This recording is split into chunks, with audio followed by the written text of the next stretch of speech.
Okay, just a second. Others are able to hear me, right? Please confirm. Did I lose the connection or something like that? No, right? Okay, fine. Yeah, Harsha, can you hear me now?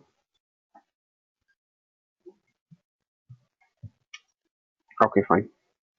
Yeah. So I'm talking about entity object lifecycle today. I'll teach you people what is this entity object lifecycle. Let's see. You know that entity objects are those objects, okay, whose state can be persisted to the database server. Entity objects can represent the records in the database server. Yes. This entity objects, you will find that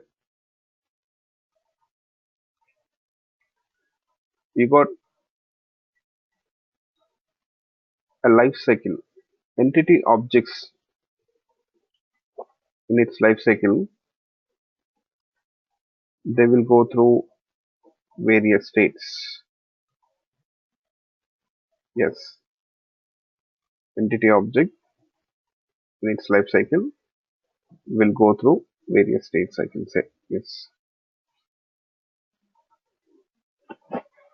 So what are the states, different states of the entity object lifecycle? Let's see.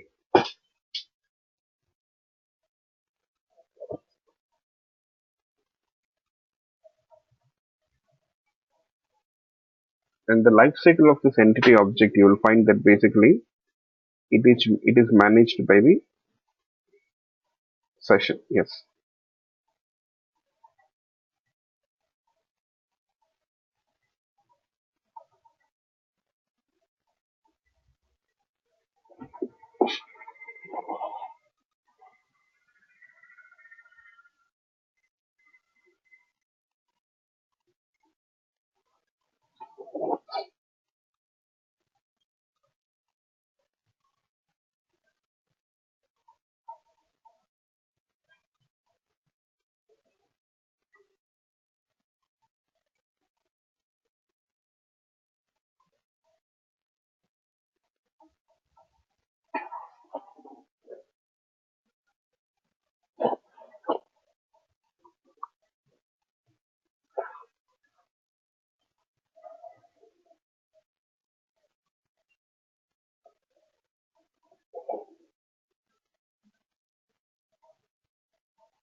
Yes.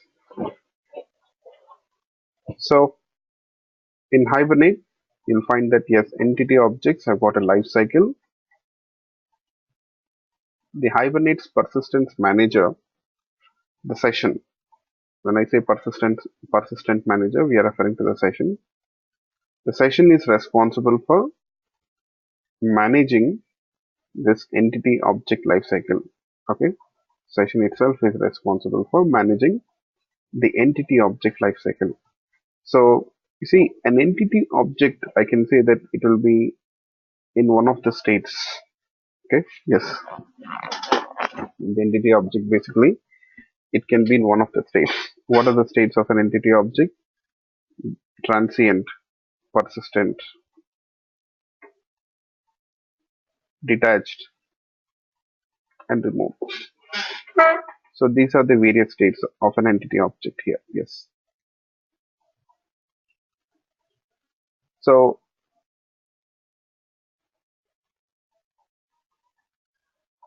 what do we mean by this transient, persistent, detached, and removed? Let's try to understand. Yes. But before that, there are a few things which you need to know. Okay. So before we start with the discussion of this entity object lifecycle, I need to tell you people a few things. Yes. Let's see. What are they? See, there is something called as persistence context which you need to know. Each Hibernate session is said to have one persistence context, I can say. Okay, a hibernate session basically it is associated to a persistence context. Yes,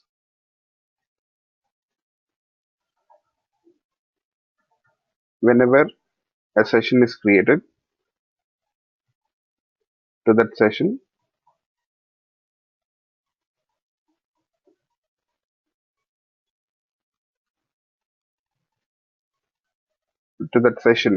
a persistence context is associated. A persistence context is associated. So persistence context is a cache of managed entity instances here, or entity objects. It's a cache of managed entity objects, I can say. When I say cache, that means we are referring to the memory here. Cache means basically we're referring to the memory. Yes.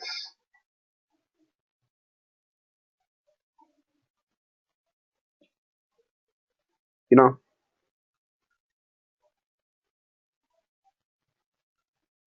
in that memory, in that cache, you'll have set of managed entity objects. You have managed entity objects here. Managed entity instances. Okay.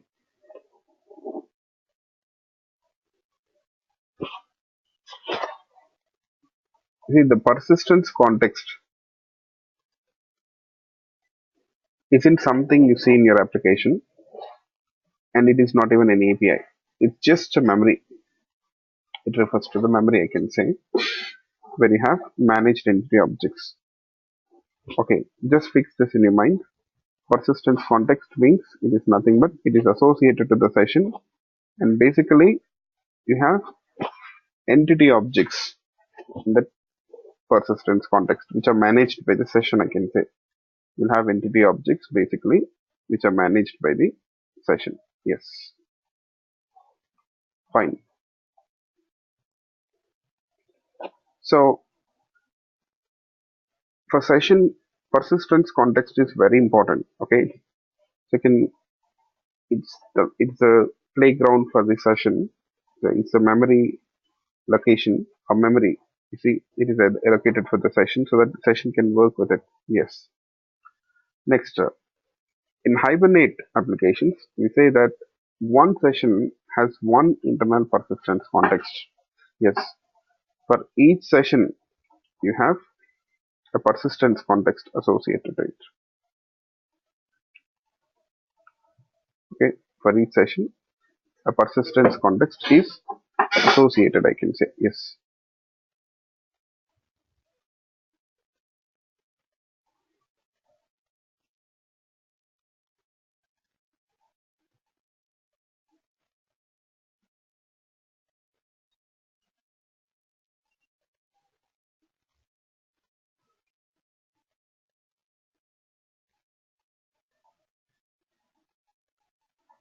Here,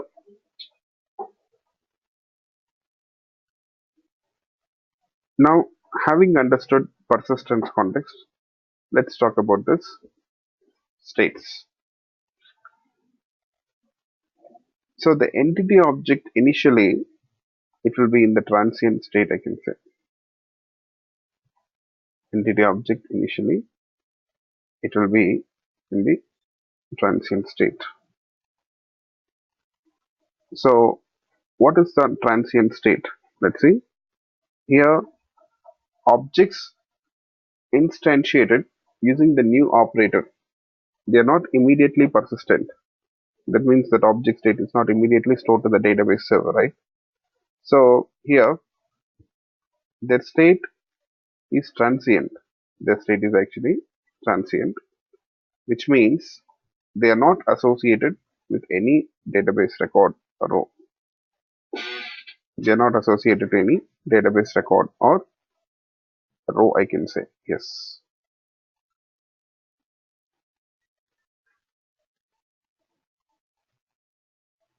Okay,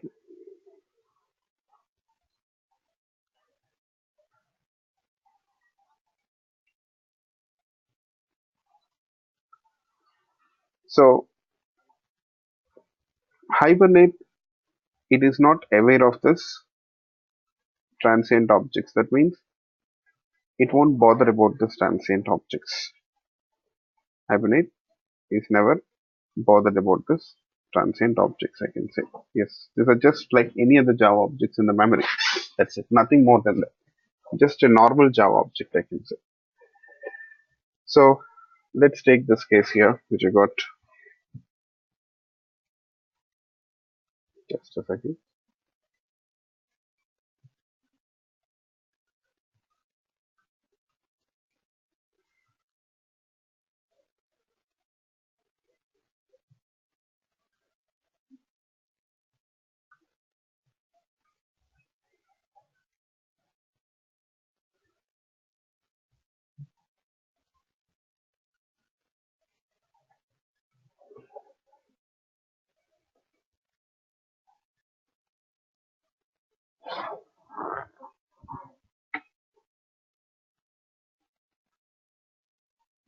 So let's take this product object. You see, this newly created product object state, I can say that it is actually transient. Okay, it is actually transient, I can say. Yes, this transient.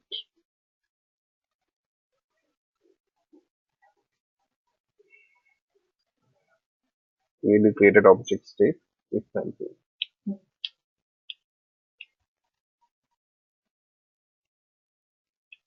Next, here the transient object, as I told you people, it is just like any other normal Java object. Nothing is special about this transient object here.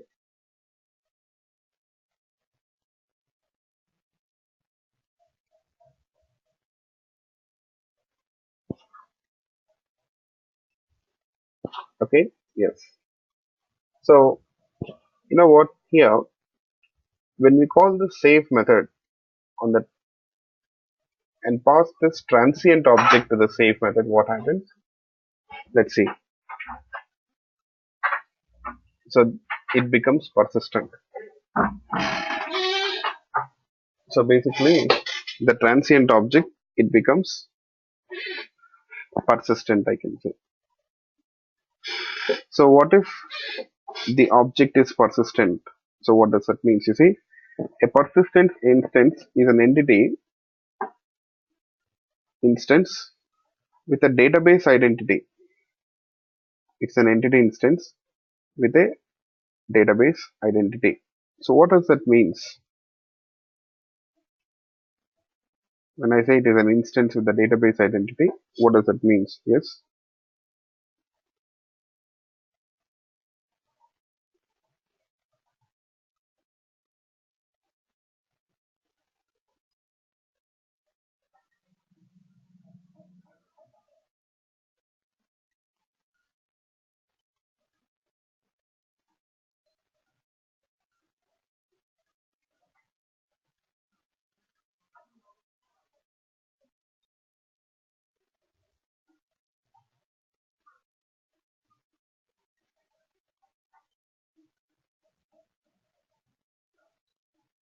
Yes.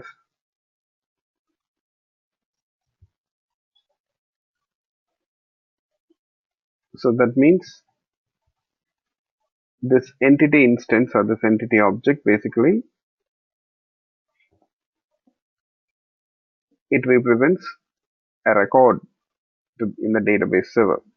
It is mapped to a record in the database server, I can say. Okay. Yes. It is mapped to a record in the database server. That is what it means. Okay. Yes. So you see, once we call the save method, that record will be added to the database server, right? Yes. So a persistent instances may be objects instantiated by the application and then made persistent by calling one of the methods on the persistent manager. That is what we did now, right? we created an object. This application is creating an object, and we are calling one of the methods of the persistence manager. What is the method we are calling here in this case?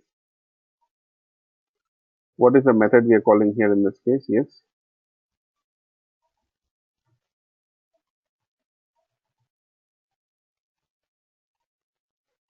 save method. So that is the method we are calling. Once you call the save method and pass that object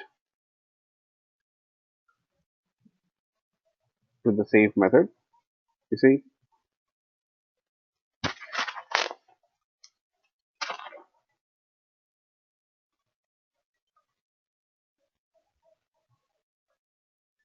that that object here basically the transient object, it becomes persistent, I can say. The transient object basically becomes persistent. Yes. So what if an object is persistent? First of all, what is special about a persistent object? Yes, that is also important. You see, this is the point which you need to understand.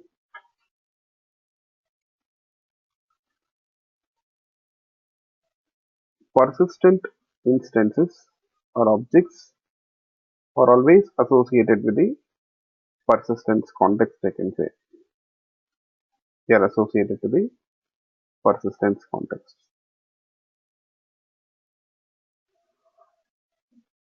So you'll find that a copy or snapshot of that object is created. A copy or snapshot of that object is created, and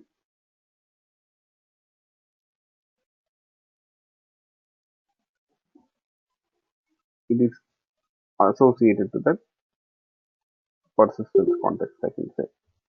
It is associated to the persistence context here. Yes. And you know what? Hibernate caches them and can detect whether they have been modified by the application or not. You'll find that the persistent objects, they're always cached. That means they are stored to that persistence context. Persistence context is, you know, the place where your persistent objects will reside. Persistence context is the place where your persistent objects, or we say managed objects also. A snapshot or copy of that entity object is created and it is saved or it is cached to this persistence context here. And you know what? Whenever the managed object means whenever any changes, any changes are made to the persistent object, they will be detected by the application. So applications can detect the changes made to a persistent object, and accordingly, it will synchronize this modifications here to the database server. Accordingly, it can synchronize this modifications to the database server. It can do that. Yes.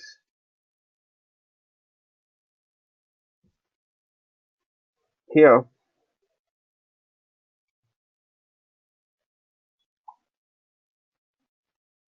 the objects which we save to the database by calling the save method and pass it objects, they are persistent.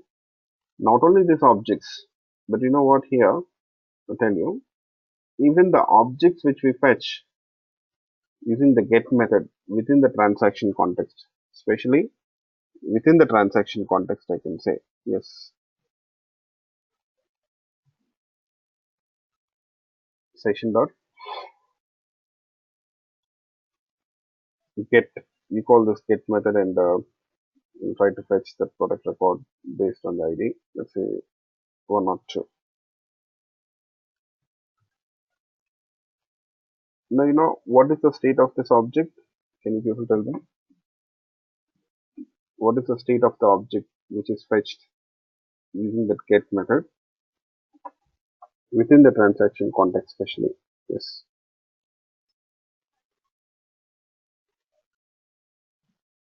Persistent. Yes, I can say that here. It is a persistent object.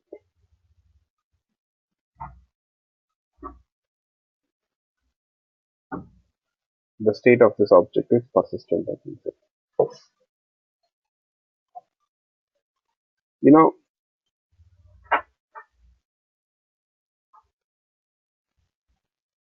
what if the object is persistent? As I told you people, it is associated to the session.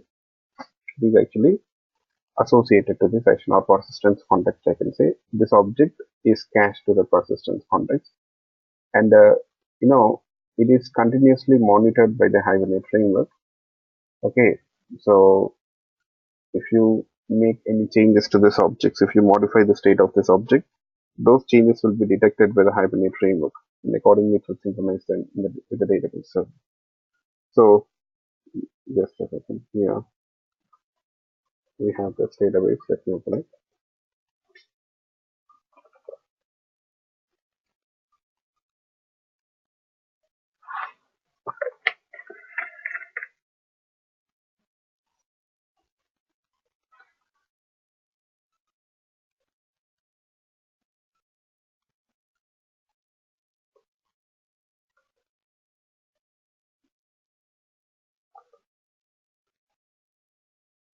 So we have this record whose ID is 102.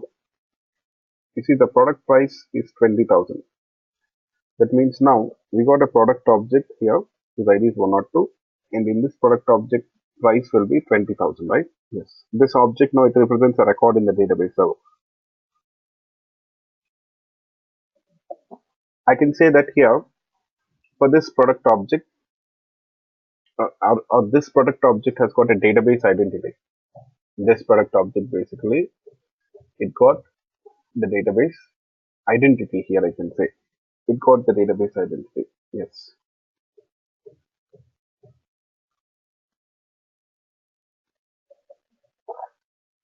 It got the database identity. It represents a record in the database. So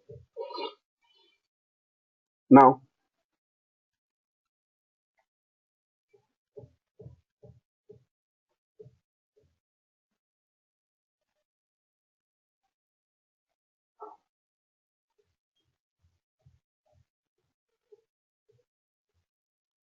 let me just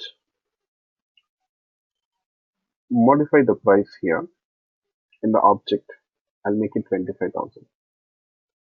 What I'm trying to do, the object which is in the memory, okay, the product object which is in the memory, I'm trying to modify the product object state. Yes, I'm trying to modify the product object state. Yes.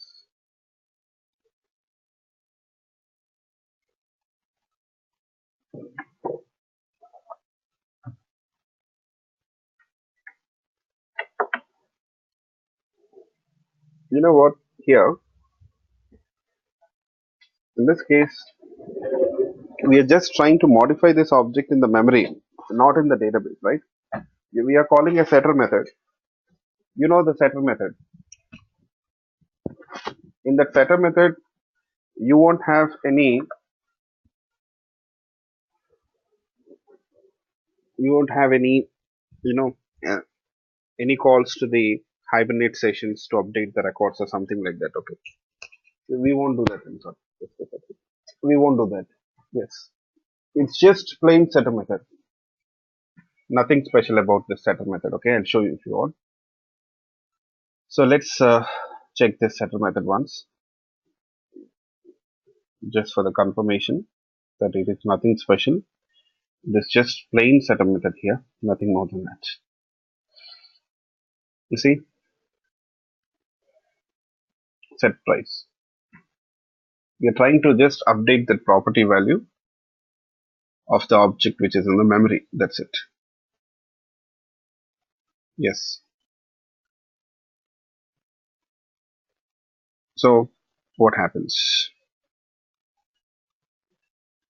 Let's see. We are not trying to, we are not instructing Hibernate framework to modify this object state in the database server or modify the price in the database server. We didn't write any such code, right? Yeah. So let me run this code. Remember, within the transaction context we are doing it. That point is also important here.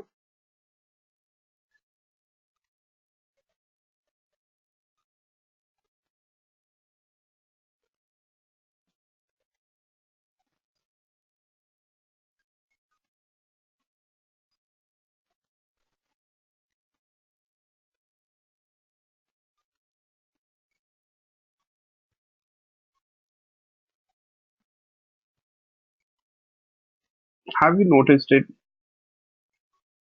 A update query is executed. An update query is executed here. Yes.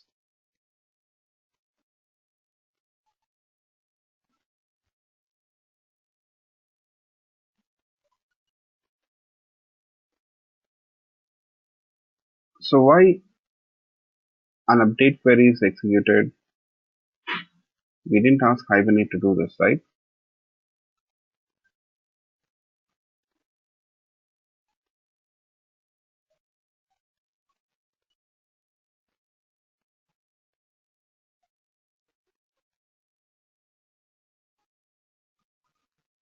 Because these are managed objects.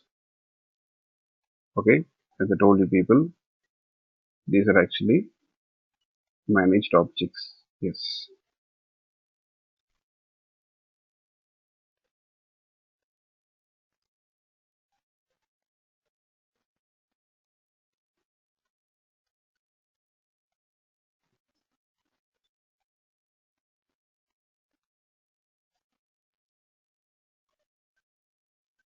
You'll find that here.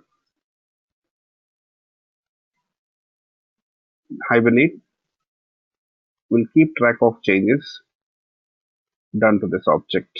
Okay, it will keep track of changes done to this object, and it will accordingly synchronize these changes here in the database server. It will accordingly sync those changes in the database server, I can say.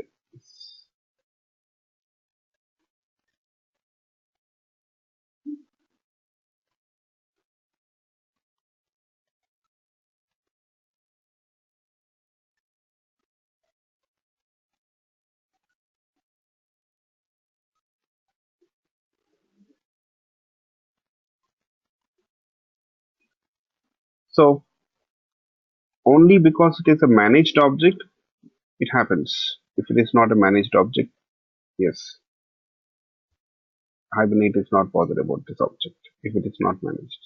Yes. Okay, fine. Now, you see, for suppose after, let's say, after closing the session, once we close the session, once we close the session here, you know,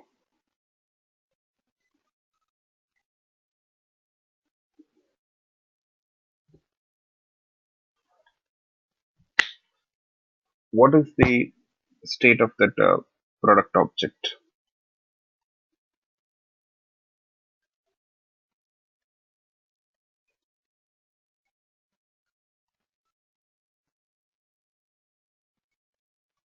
What is the state of the product object?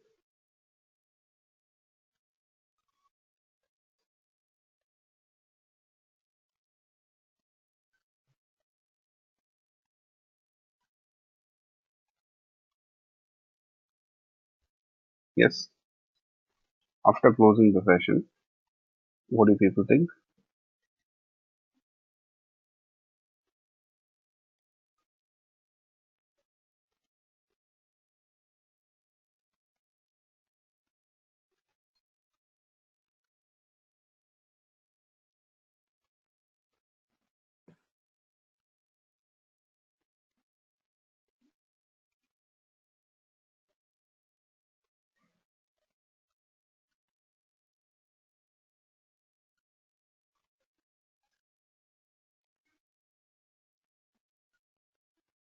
Actually, the state of that product object is said to be transient or detached. I'm sorry, not transient. It will be detached here.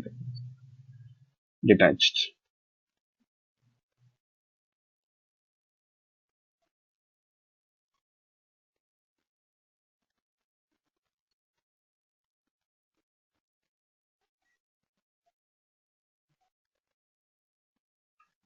It is detached. You see, a persistent object that is still referenced after closure of active session changes object state from persistent to detached here. So it is said to be detached. Yes.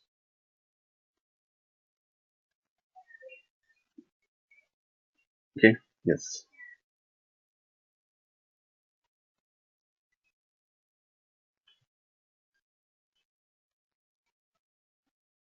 Here,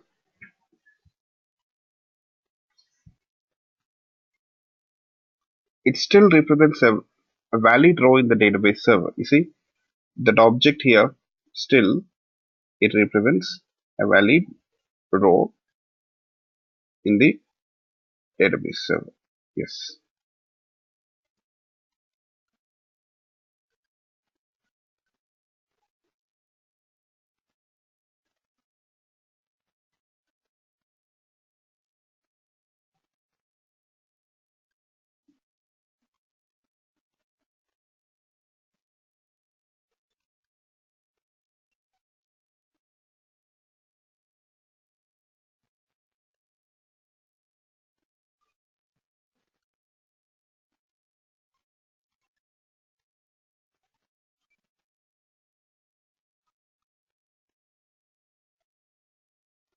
So, and if it is a detached object, you will find that this object is not managed by the session.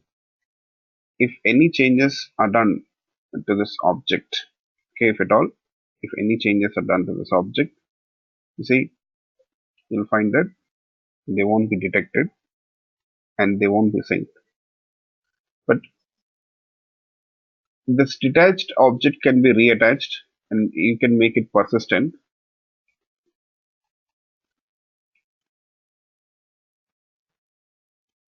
Okay, you can make it persistent.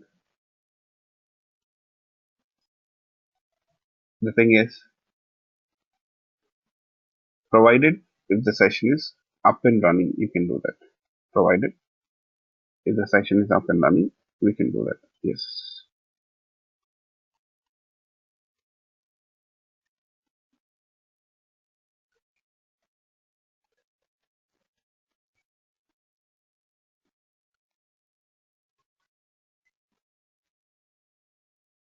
I have a question.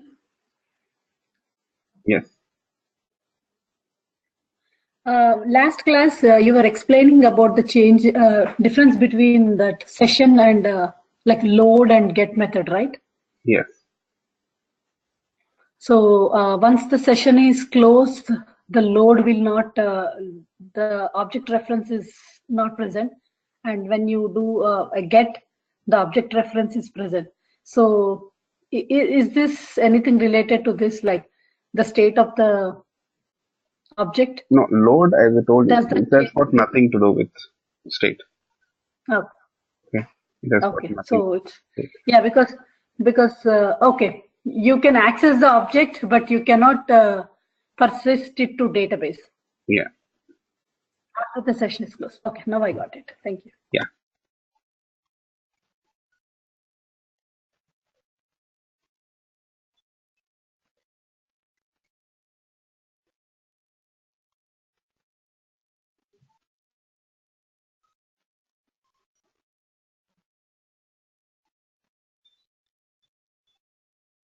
Here,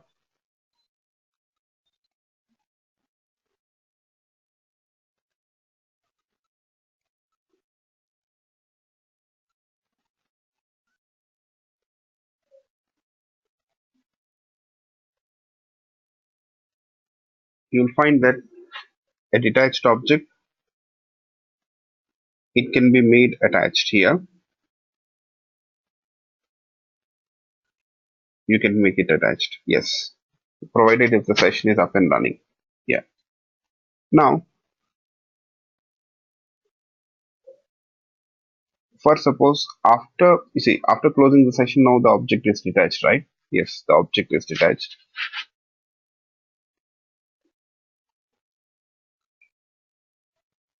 Now this time, let's say I'll try to make the changes. You see, in the database now the price is 25,000. It's not 20,000 anymore. It is 25. You see, it has been updated. For suppose I'll try to make this changes 25, 22,000 here. Yes. Now the price is 25, 22,000.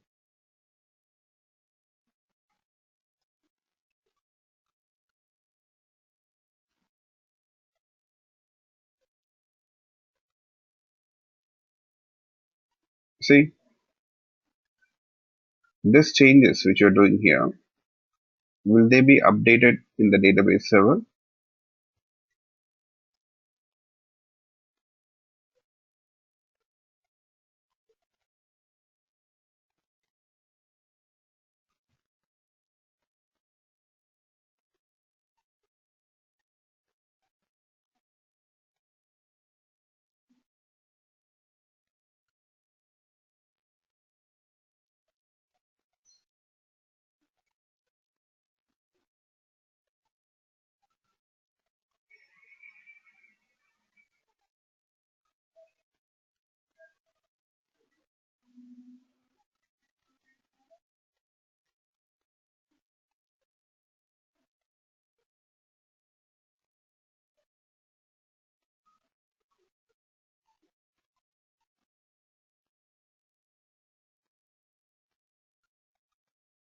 Yes, the changes which you're doing here, will they be updated to the database server?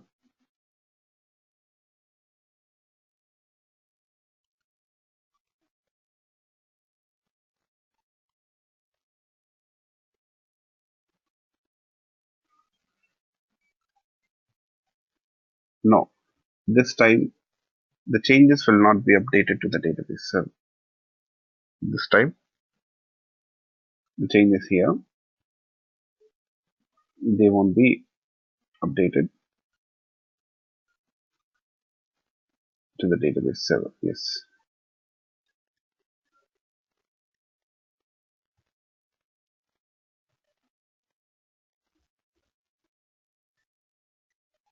Because this object state is actually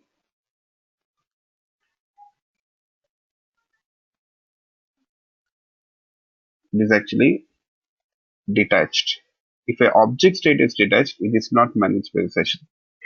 At first place, session is not up and running, right? Session is closed. And once the session is closed, you know what? You will find that the persistence context and all the associated managed objects will be destroyed. The persistence context and all the managed objects will be destroyed, I can say.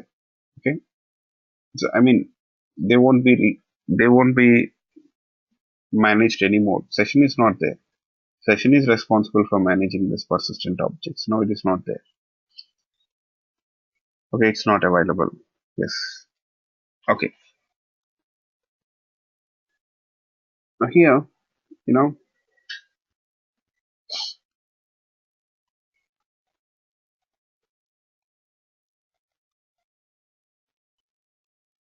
if you run this code, you'll find that this time the update query will not be generated. So this record will not be synchronized with the database server. You can notice this part.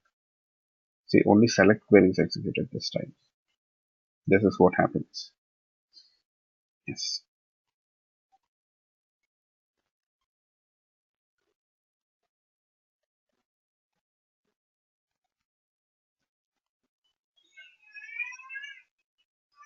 So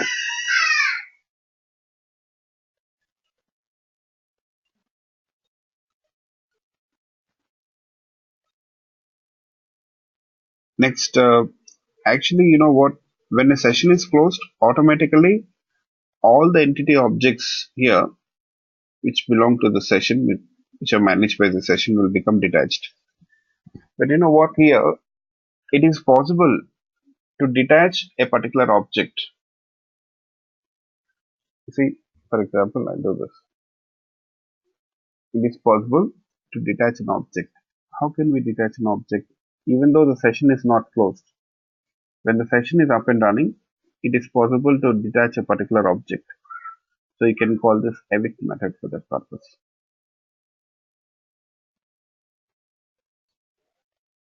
Call this evict method.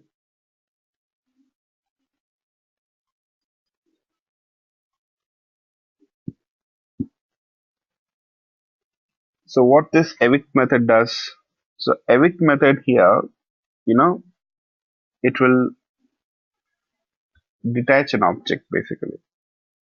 You see the session is not closed. So this persistent entity, now it is made detached. The persistent entity, now it is made detached here. Yes, it is detached.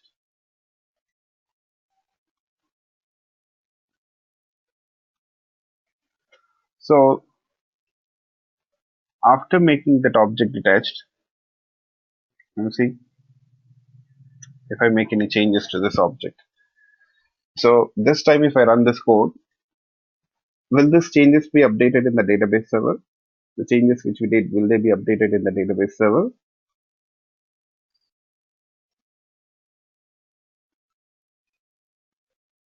If I run this code this time, how will it update these changes? I can say no, because this object is detached now. So, so by calling this evict method and passing this product object, we made this product object detached. Okay, and it is not persistent, so it is not managed by the session. Session is up and running, but still session won't bother about these changes which you're doing to this object this time. Okay, only session will be bothered about managed objects. Yes.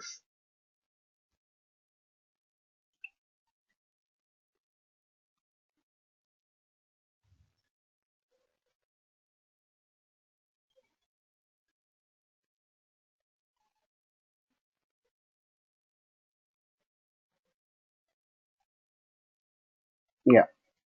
So I hope you people got it. Any questions in this regard?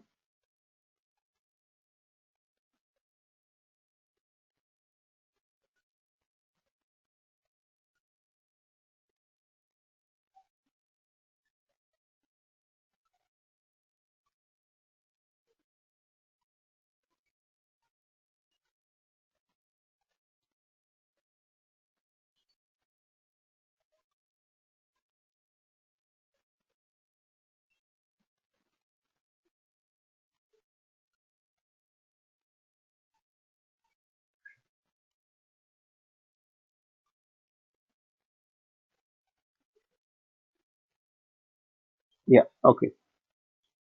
You know what? Here, it is possible to make a detached object persistent again. We can make a detached object persistent again.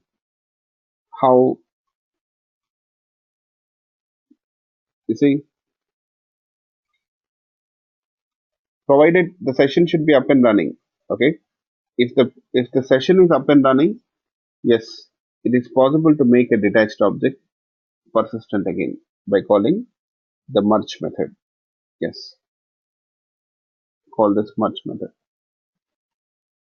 Now, after calling this merge method and passing that product object to the merge method, I can say that the product object state is persistent.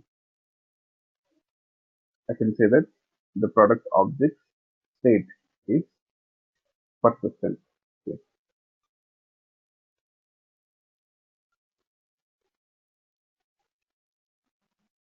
Okay, product object state is persistent.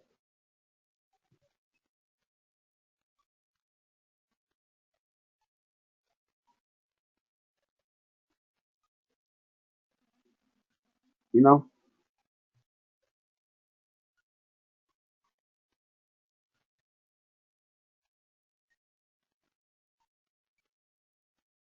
this time if I run this code, what do people think? The product price, will it be updated in the database server? The product price. Will it be updated in the database server? No, No? Okay. no, because we are persisting. The set method is before the persist merge method. Okay. Actually, I can say that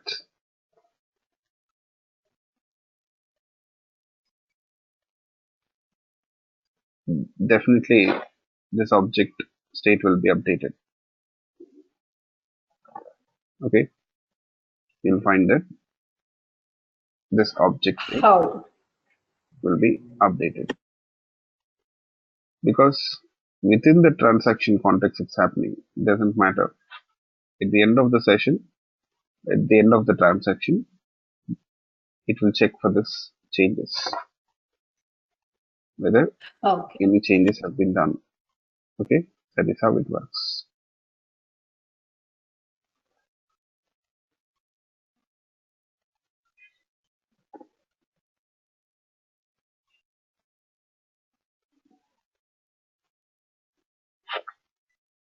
Okay,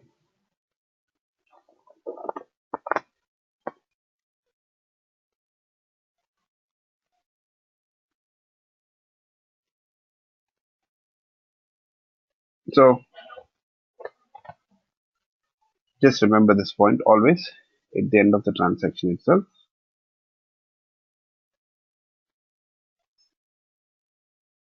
The changes will be detected by the Hibernate framework and it will accordingly sync them with the database server.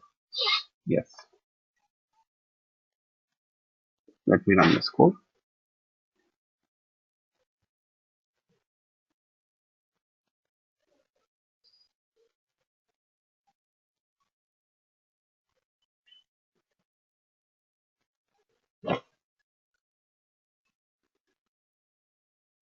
You see, the record is updated.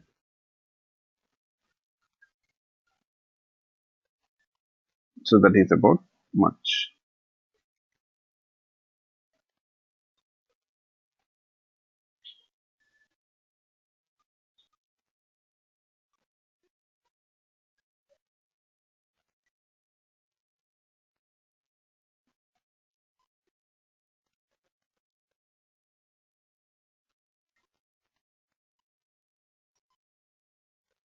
Okay.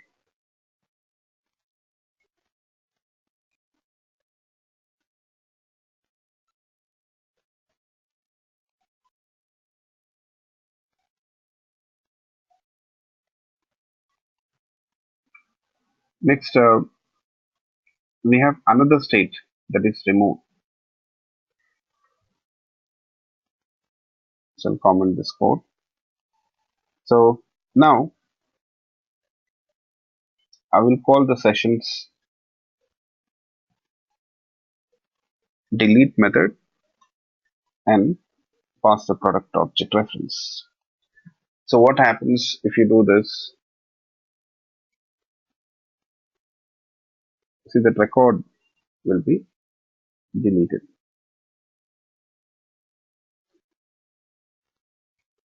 Record will be deleted. That is what happens.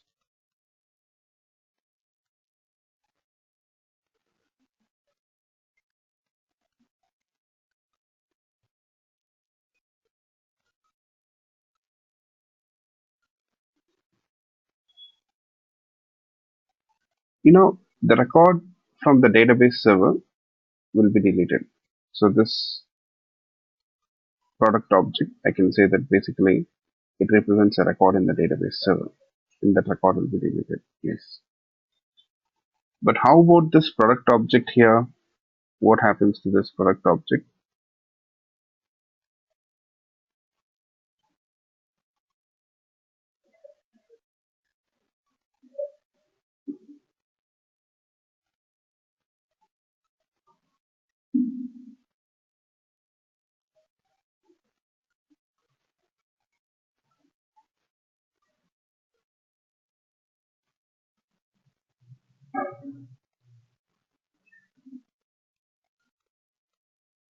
Yes. How about this product object? Will it be destroyed? So do we have an option to destroy an object here?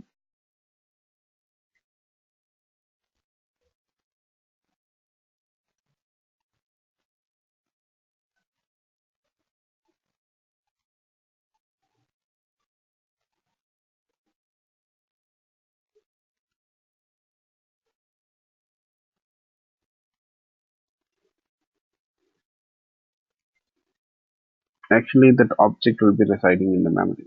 Okay. So what that object state is considered as removed. So after calling this delete method on the product object, the record associated to this product object from the database server, it will be deleted. It will be deleted. Okay. But you will find that here,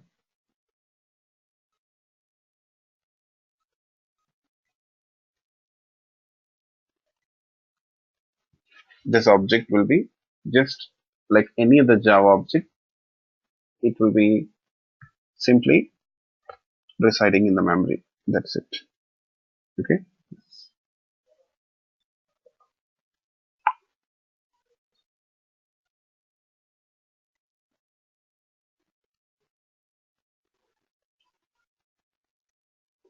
Okay.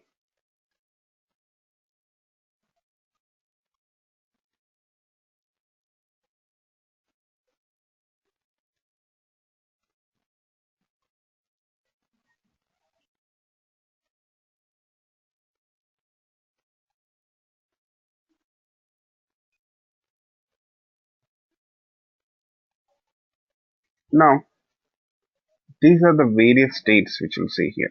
I'll show you. See,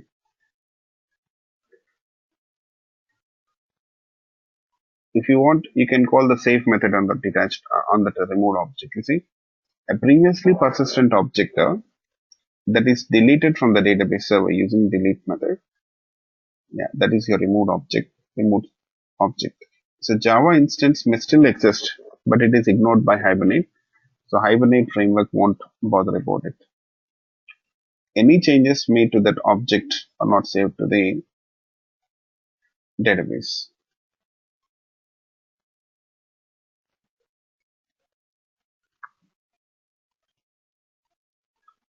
Okay.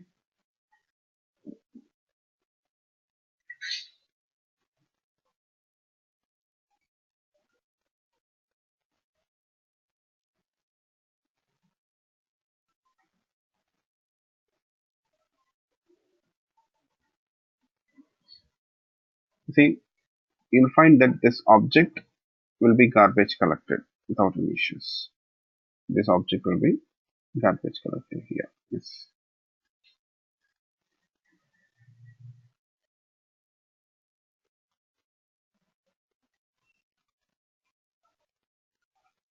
Hibernate does not null out this in the memory. Okay. It is no, there is no option for that. Okay. So now you see, just check this diagram. You'll find that there are few methods, the combined methods of both Hibernate and JPA. So you'll come to know about JPA later on. It is a separate API. So which is similar to Hibernate framework. Okay.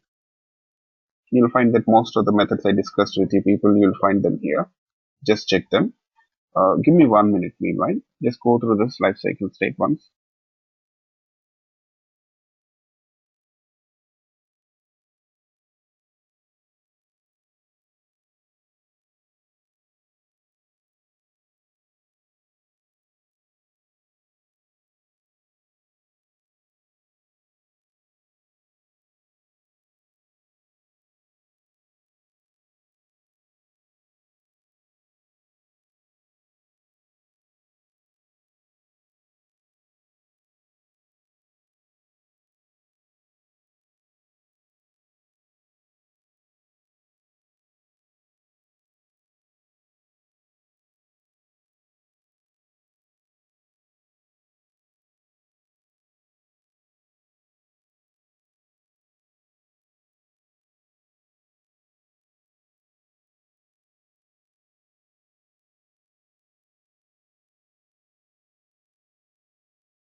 Yeah, sorry. Yes. So you see here a new object, it will be in the transient state as I told you people. A transient object becomes persistent. You call one of these methods save, update, merge. So persist is not from Hibernate framework. It is from JPA. Don't worry about it as of now.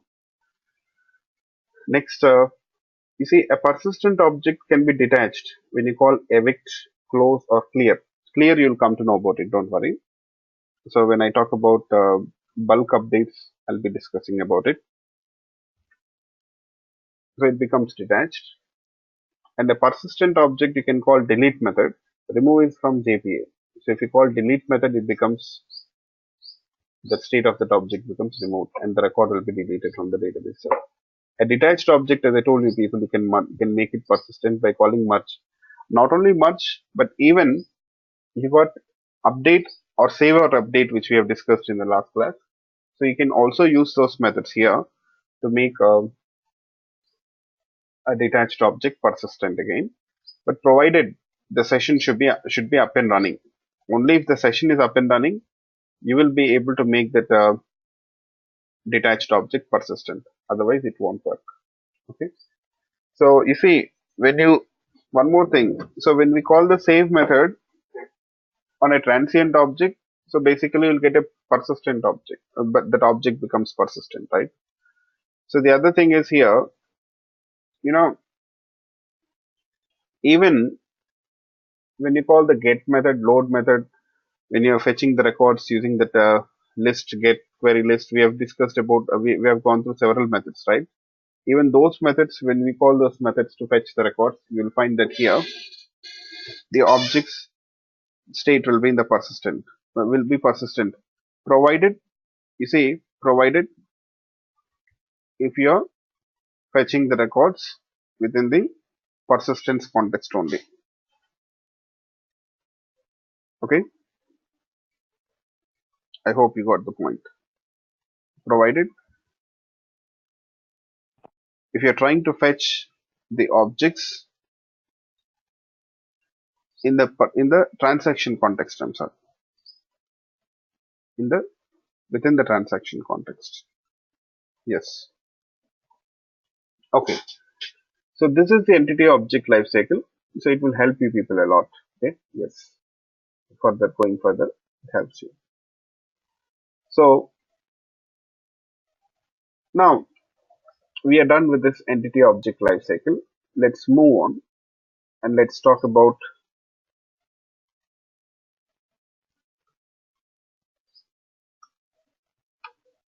transaction management. Yes.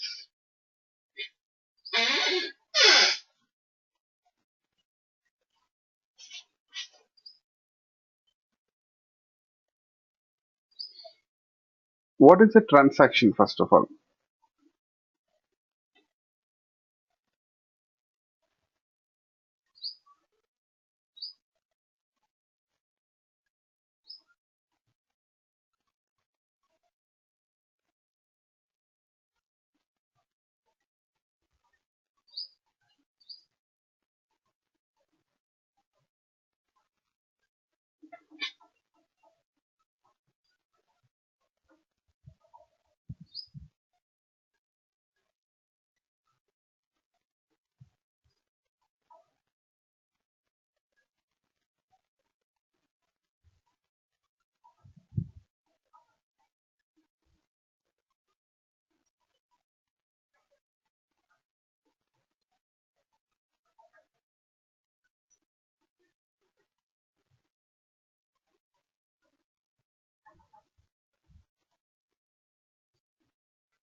Okay. Any DB operation is a transaction. Okay.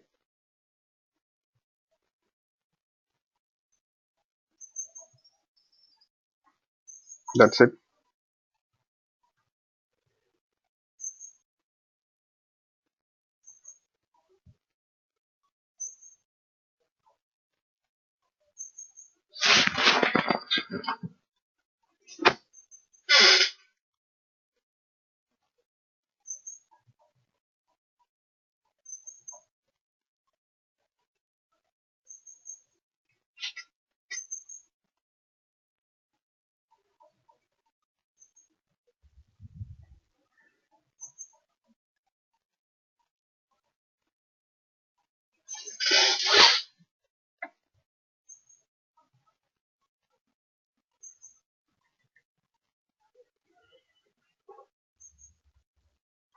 A transaction, yes.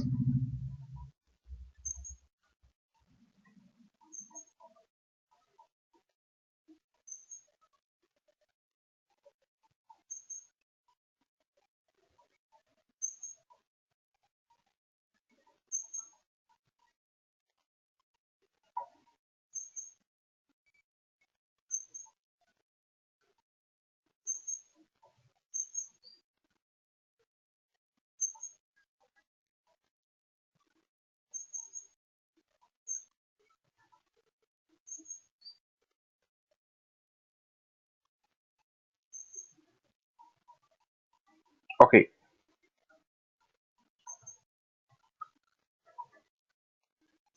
so when I say a transaction is basically set of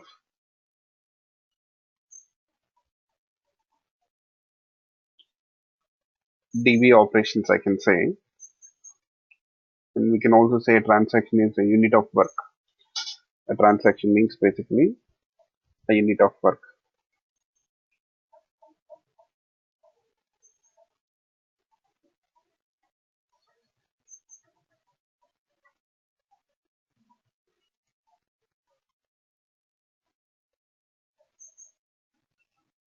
Here,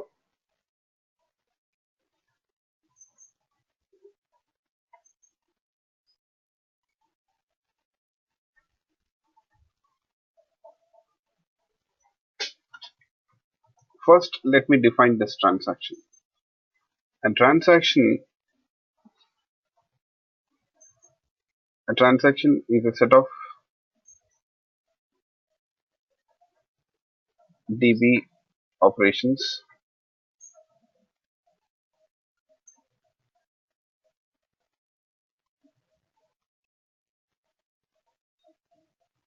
you will find that here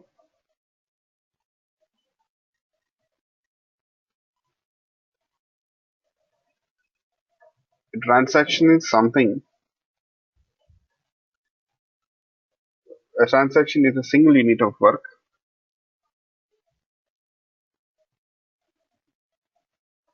is a single unit of work.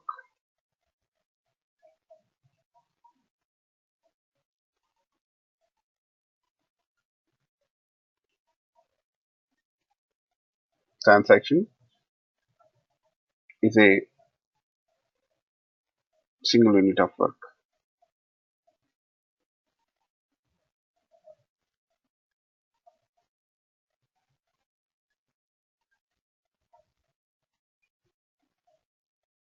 Transaction represents set of DB operations, I can say, and it's a single unit of work, I can say. Yes.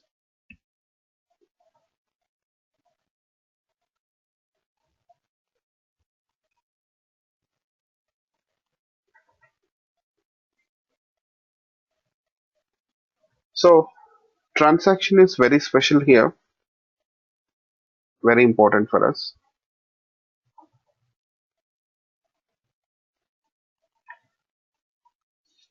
And you will find that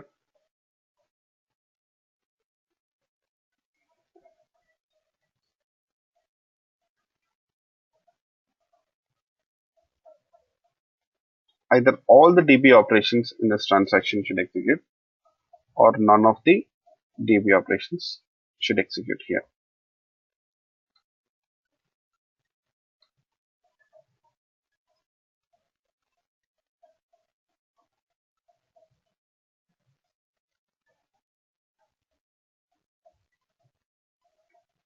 And transaction should actually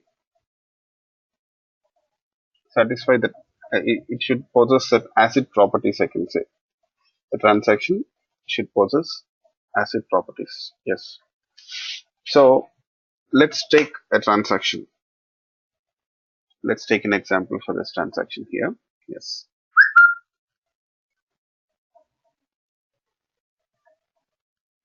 I'll give you, these are just simple statements about the transaction. A complete definition of about a transaction, I can say that a transaction is a sequence of operations, you can say DB operations, performed as a single logical unit of work. A logical unit of work must exhibit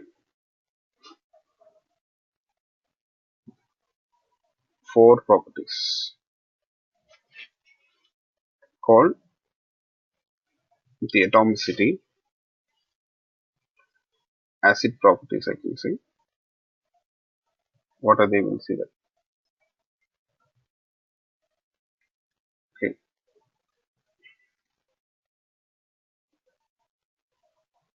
So this is the definition for transaction.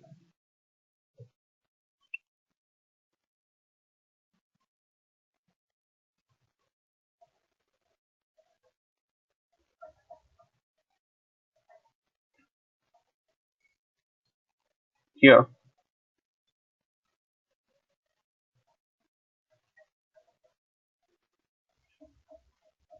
what is the significance of transaction here?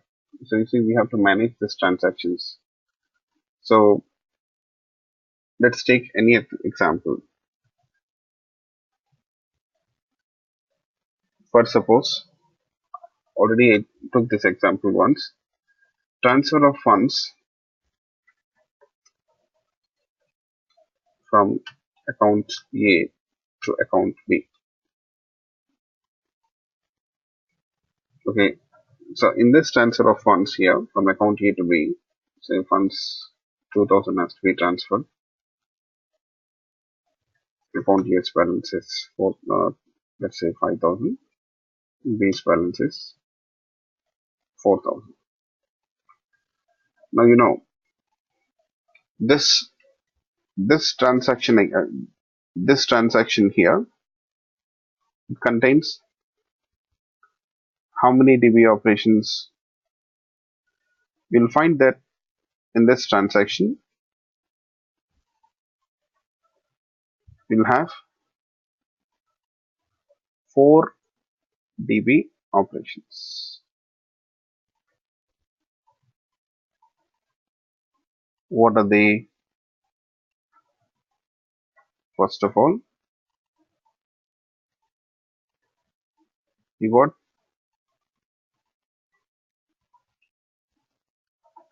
a read operation. You see, read account A's balance.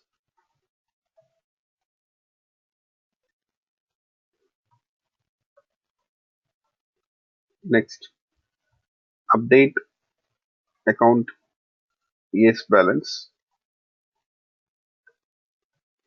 Read account B's balance.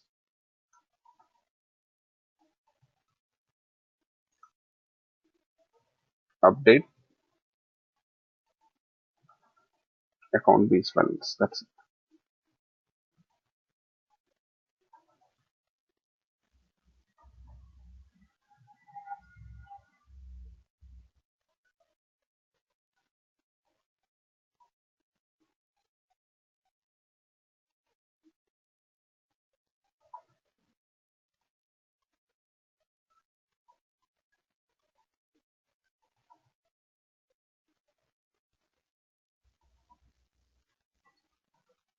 So you see,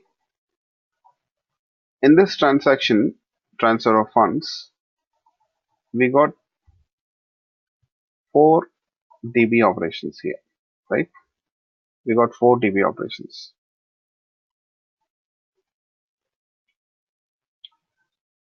You see, there's 4 DB operations here in this transaction, transfer of funds.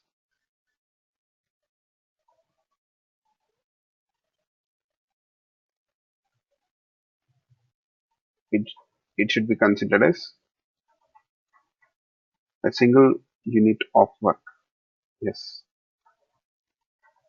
it's a single unit.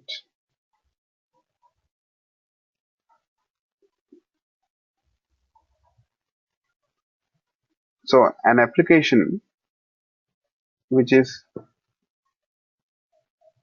dealing with this transaction should make sure that here it handles this transaction properly, manages this transaction properly. So this is where transaction API comes into the picture. When I say this is a transaction here, transaction should possess four properties here. Yes,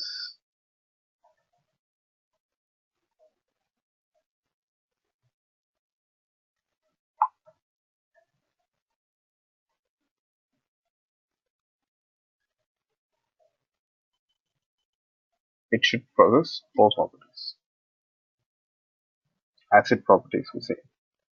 Okay, so you have to ensure that the transaction has got the properties. Yes. So first of all, um, let's see what are those properties. We call them as asset properties. I guess you might have heard about it definitely.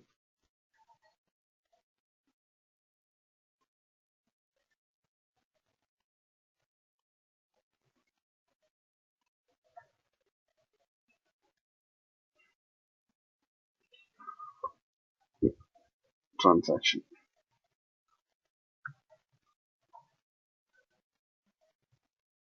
So what are these asset properties? Can someone talk about it?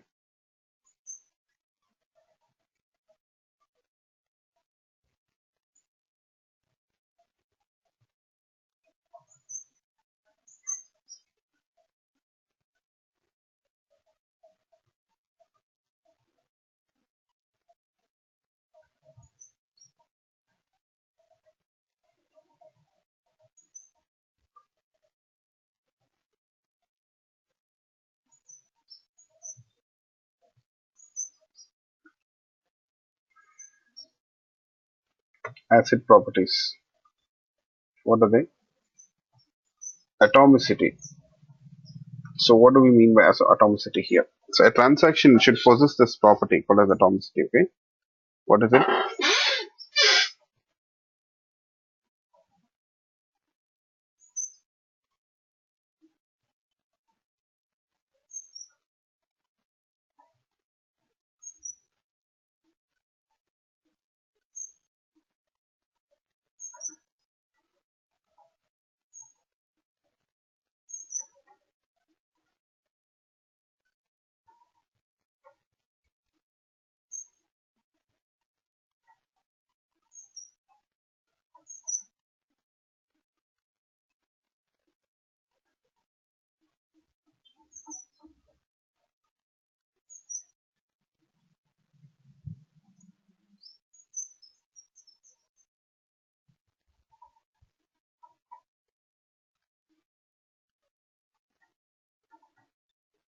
Yes.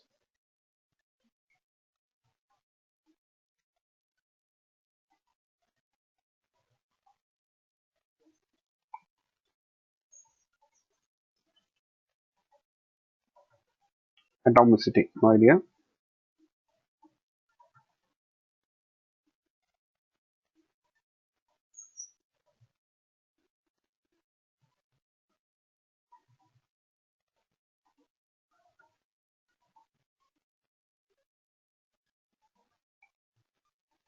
So first of all, you see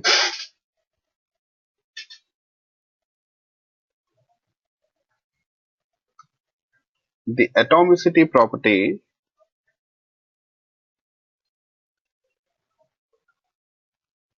identifies that the transaction is atomic. Yes. When I say transaction is atomic, what does that means?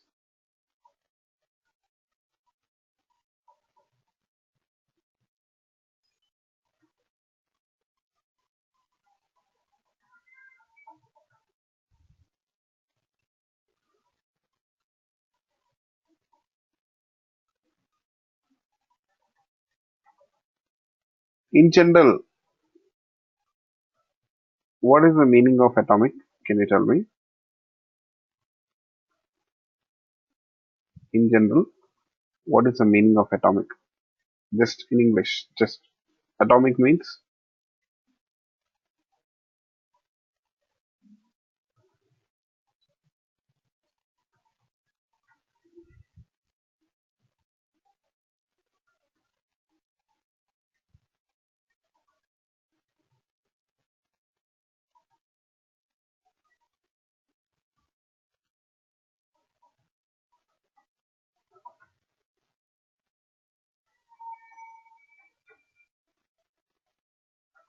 Yes, It means one unit. it's just a single. It's just something smallest unit which cannot be further divided, right? Which cannot be further divided. Okay. Yes, that is atomic. Even you see, atomic means the smallest unit which cannot be further divided. In general, that is the meaning, right? Here also, a transaction should be considered as atomic, which cannot be further divided. A transaction should be considered as atomic, which cannot be further divided. Yes, that is atomic. That means it indicates that either all the operations, either all the operations here in the transaction should execute, or none of the operations in the transaction should execute. Either all of the operations in the transaction should execute, or none of the transactions should execute here. Yes. The atomicity property identifies that a transaction is atomic. That means, you see, yes, either all the operations execute, or none of the operations should execute.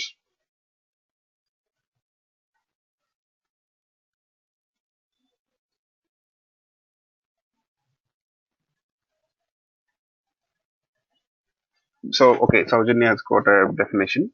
Basically, a transaction, if all the operations are success, it is committed DB.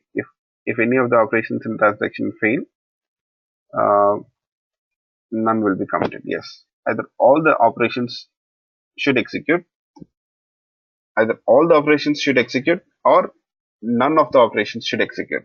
So that means the operations of the transaction should not execute partially. The operations in the transaction should not execute partially.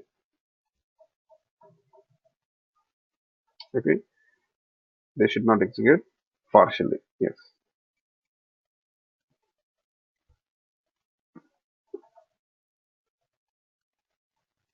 Okay. Yes. Definition wise, it is fine, but how do we implement it in the programming? That is important to understand here. Okay, let's see. Before that, I'm sorry. Just a minute, please. Just a minute.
sorry, back. So how do we implement it in the programming? How will you define a unit of work? Okay, in the programming, what you'll do? Yes, can you people tell me?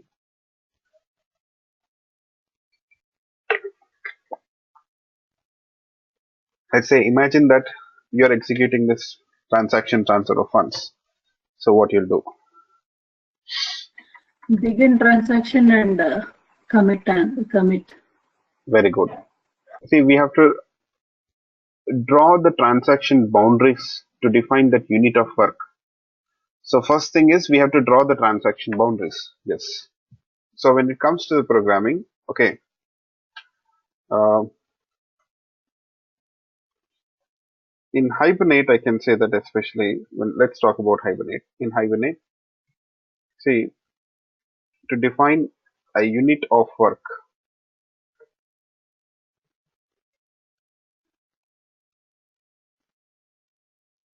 we use transactions,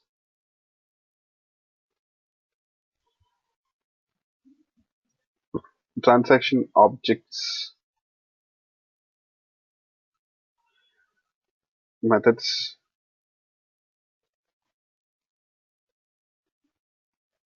begin and commit, I can say. You see?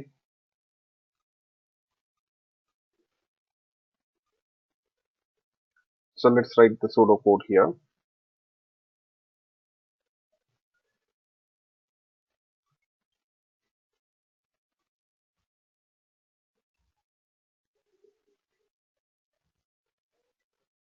So transaction dot begin,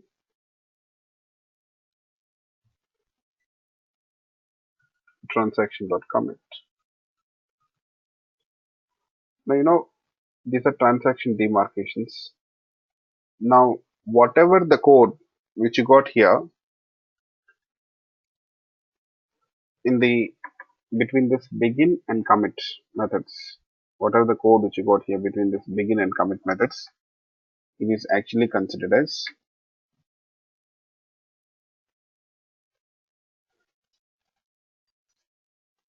a unit of work. Now this is how you define a unit of work here. Yes.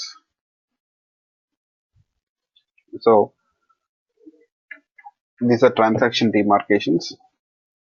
So see whatever the statements or operations, DB operations which you got here between this DB begin and commit, either all these operations have to be executed or none of the operations have to be executed here. Yes. Why all the operations have to be executed? Yes.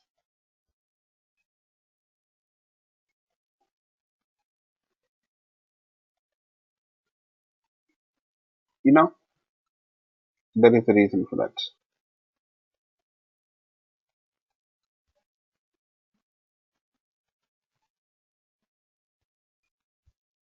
For example, just imagine only the first two DB operations execute.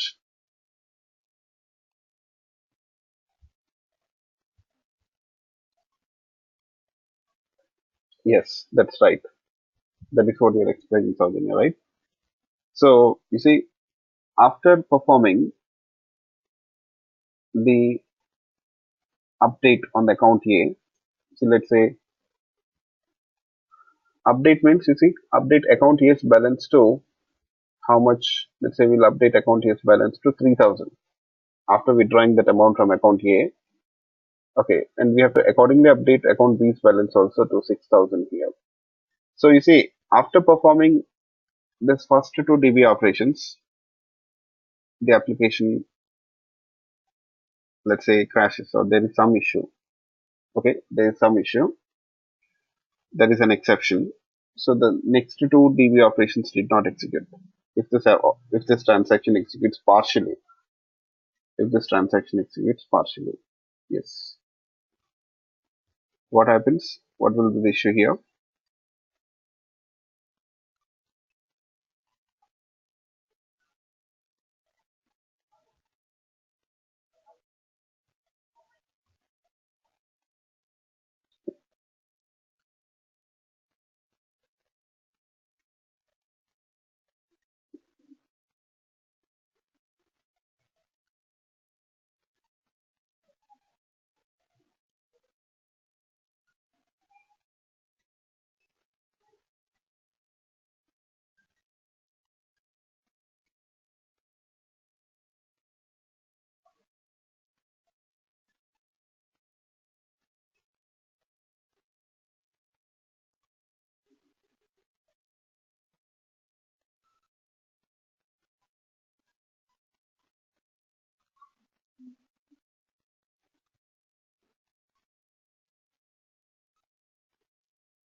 Yeah.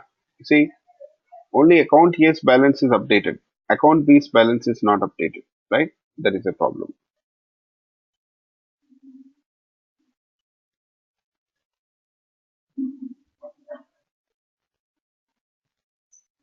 Yeah.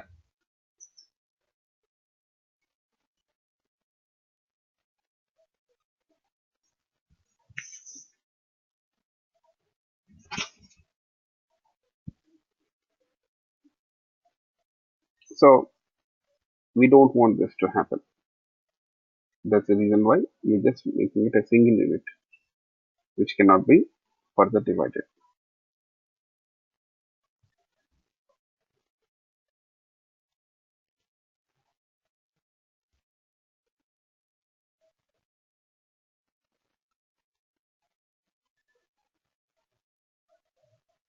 Next,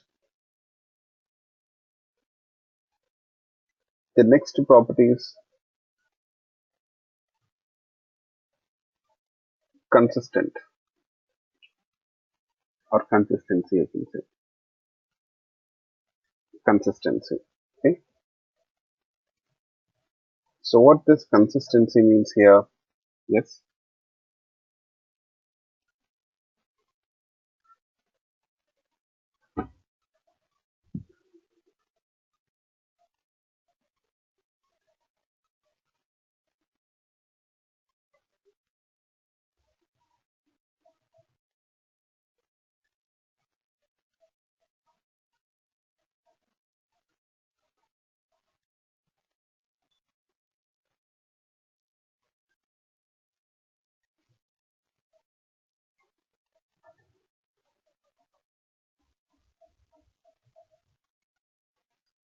yes.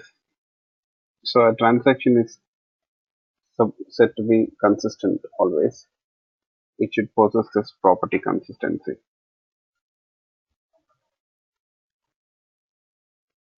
It should possess this property consistency here. Yes.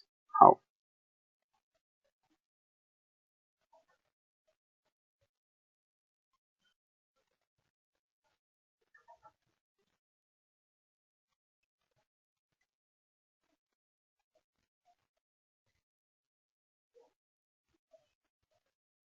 First of all, yeah, consistency means,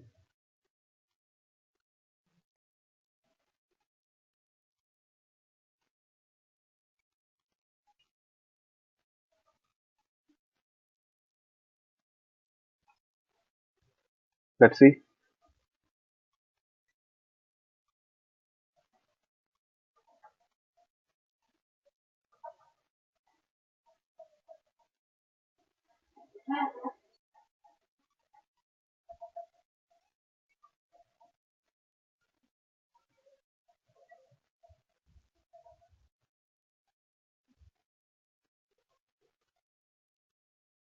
if the transaction,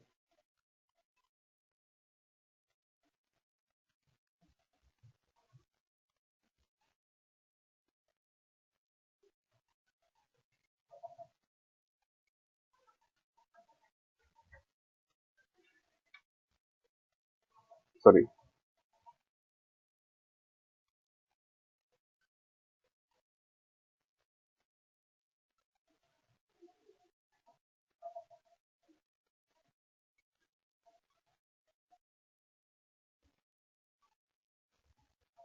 the transaction should ensure that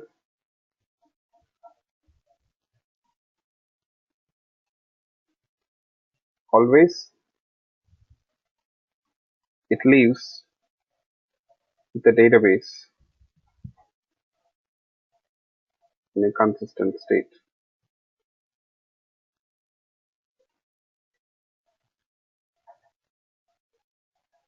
irrespective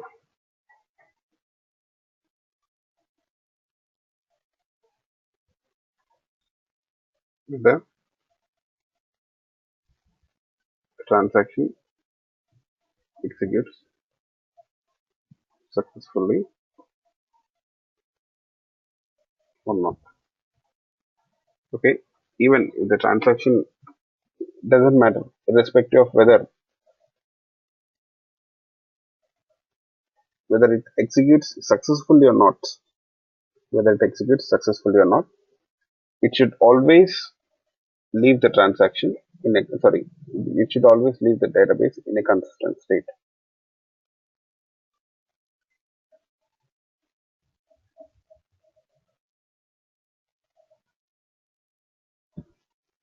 Okay.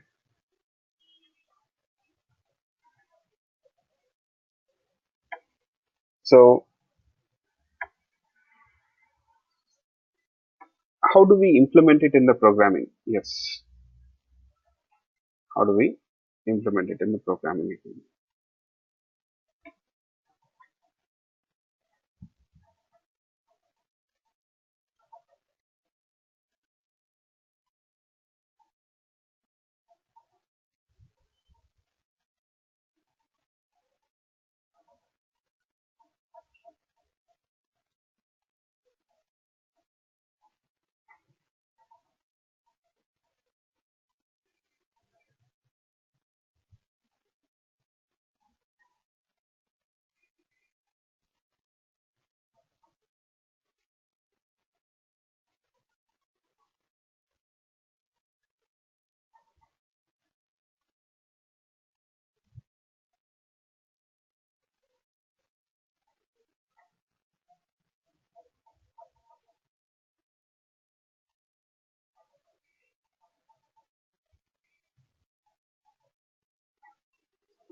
Yes.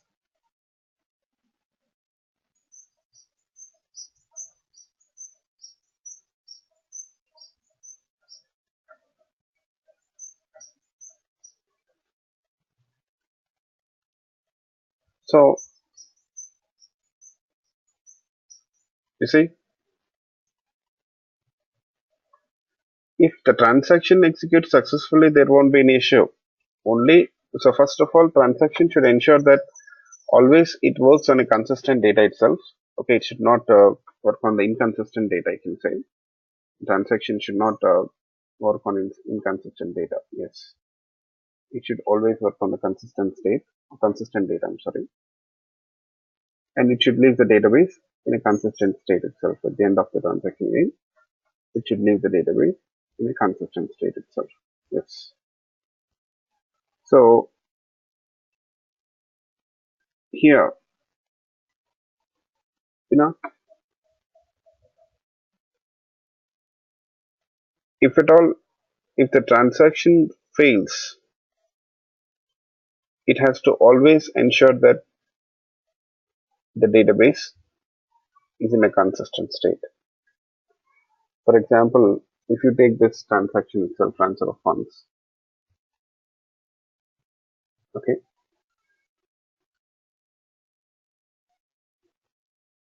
say example, in the following transaction,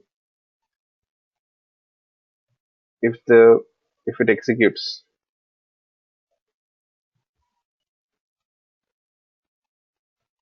partially,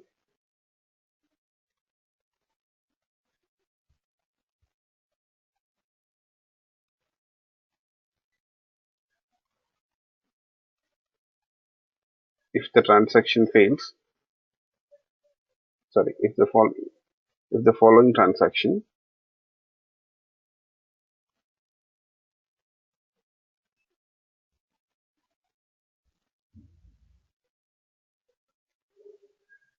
the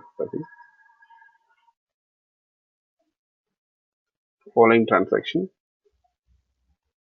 if it fails to execute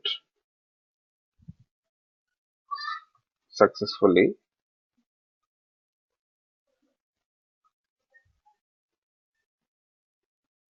the transaction should ensure that the database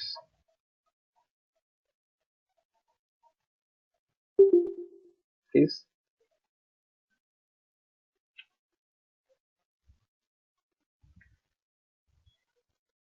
restored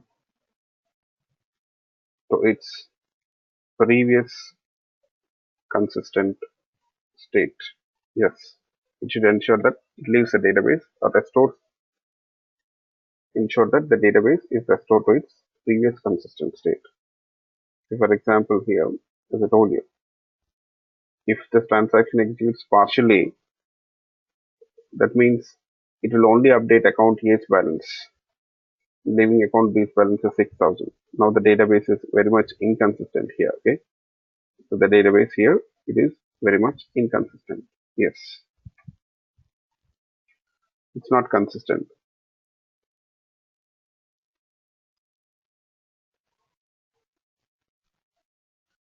Here you see,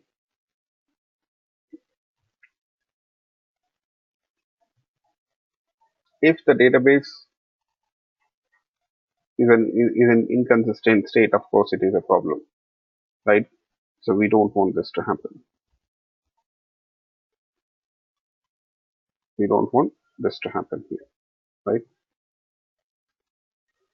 So now what we are supposed to do here, you see, if there are any such issues, we have to make sure that if the transaction executes partially, we have to make sure that, whatever the changes which are done by this transaction, they are reverted so that the database will be in its previous consistent state.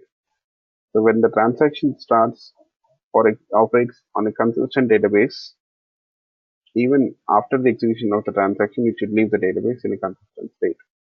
So you have to ensure that here there is any such issue with the transaction. If it executes partially, if there is any issue executing the transaction, it has to make sure that it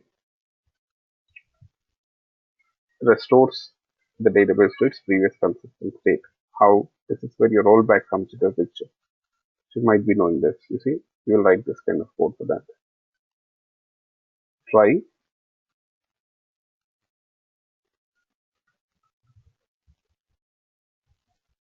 catch exception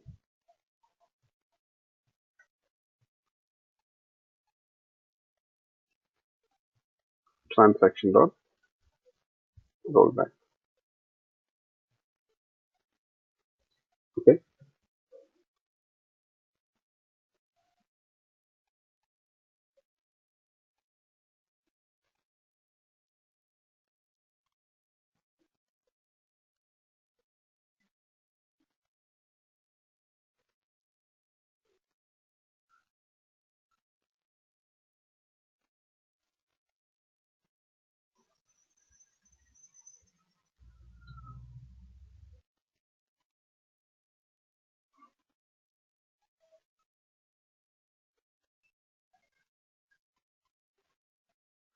So what this rollback does, so it is also one of the transactions methods.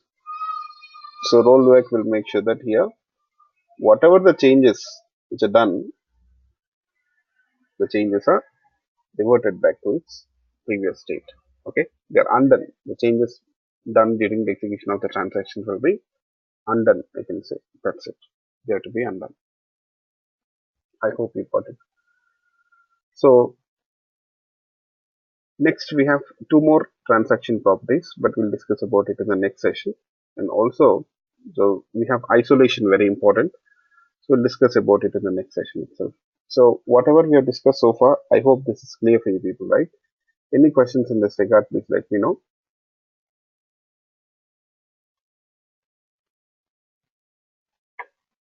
If people got any questions here.